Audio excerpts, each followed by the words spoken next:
Good or not?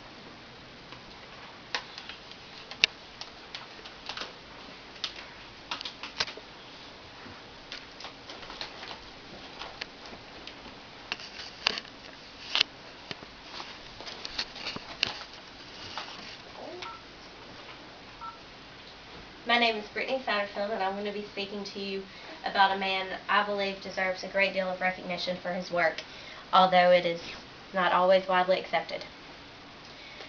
He's best known for his theories of the unconscious mind and for creating a practice of psychoanalysis in which patients interact in dialogue with the psychoanalyst. Sigmund Freud's theories continue to influence science today, which is why I've chosen to speak to you about him. He is well known for his redefinition of sexual desire, as well as his early work in the research of cerebral palsy. Sigmund Freud was born to Jewish parents May 6, 1856, in what is now the Czech Republic. Freud's father, Jacob, was a 41-year-old wool merchant who had 2 children from a previous marriage. His mother was 21-year-old Amelia. Freud would be the oldest of the 8 children that the couple would share together.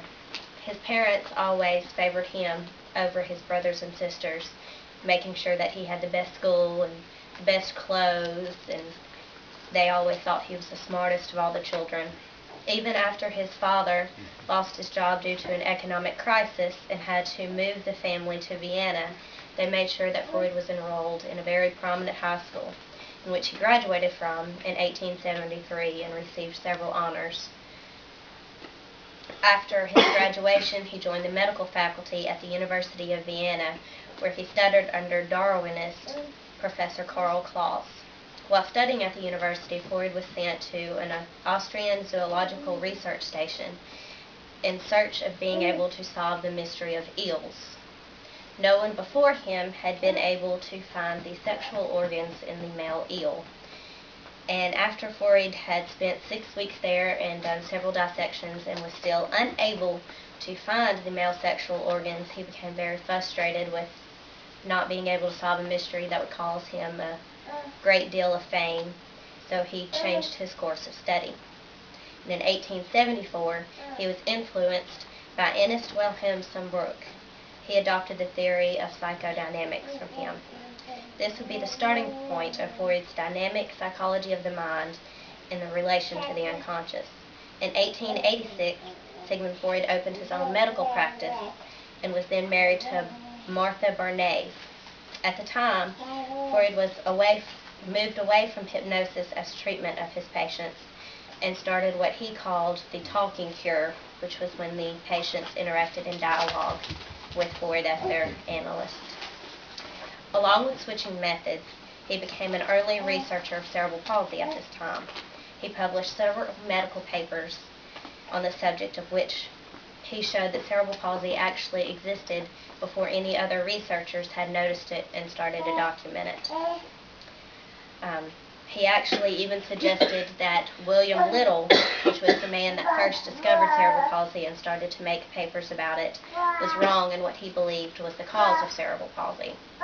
Little believed that the illness was caused by a lack of oxygen during birth, whereas Freud believed that the problem was actually caused due to complications during the actual birthing process.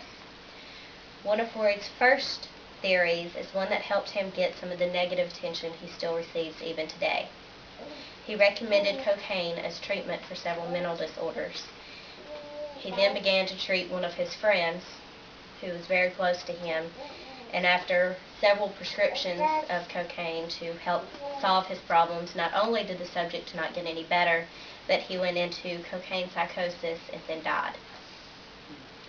Another one of Freud's early theories, and possibly one of his most significant and most heard of, is the theory of the unconscious.